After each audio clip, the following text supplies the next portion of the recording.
Hello, everyone. I'm Erin Pavlina, and I'm here with Kevin. Howdy, everyone.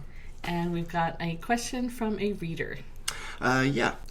Samuel asks, I read in your ex-husband's book that people bare their souls to you and talk like they've known you for ages, even though you've just met.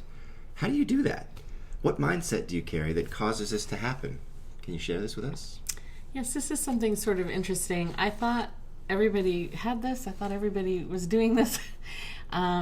And when I met my ex-husband, Steve, he was sort of surprised by this ability I had to immediately engage on a soul level with people I had just met. And he didn't seem to have that. And so we talked about it a lot. And he's like, how are you doing that? And I really thought about it because it sort of came naturally to me. And when I thought about it, my mindset is this. We were all on the other side together. We're all souls in the ocean of humanity, right? And so when I incarnate here, I'm seeing all my friends. I'm seeing all the other pieces of me walking around in different suits, different vessels, and it's like greeting friends. So whenever I see people, I say, oh, you're the part of me that's a male. You're the part of me that's Kevin. And, I'll meet someone else and say, oh, you're a school teacher. What is that like? I'm not a school teacher. Share your experiences with me. Like, I love to meet people and find out what version of the game they're playing. Because I can't be that version in this life. I can't be everything. So when I meet people, I see, I'm familiar with them already. Like, we're all here. Like, hey, we all made it. What are you doing? What are you up to? And not everybody treats me the same way back. They're like, who are you? Why are you talking to me? But I have noticed also that people will just start telling me their life story or their problems if I'm in line somewhere, sitting in a doctor's waiting room, or I think I have a pretty open energy, and I think there's a welcoming vibe. It's not like a standoffish vibe, like don't talk to me.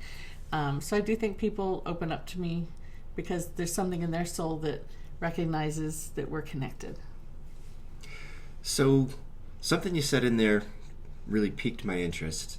In this iteration, you're not a school teacher, you're not a male, you're not this or that, but you could be another time. Right. So I'm wondering, is there a true unique essence of our other energy, or are we ultimately the same, like light or gravity at some point? Or yeah, again, it's like drops in the ocean. It's like, can you really separate the ocean once the drop is in it? You can't find the drop anymore. There's a coalescing of all of our energy that creates the experience for either a godlike being or a creator or source energy, or maybe there isn't. And again, I may have talked about this before, this whole existence could be an illusion or a simulation, and we're just, bits and bytes in the fabric of some simulated reality. So my whole theory is, treat people that want to be treated and connect with them, because we're all here and we're all in the same boat. We're all here. We're all experiencing something. There's also another theory that says that while I might be Erin Pavlina in this life, I might be Kevin in my next life, and that we only, like, there's only one soul, and it bops around from person to person to person. I think I have a blog article about that.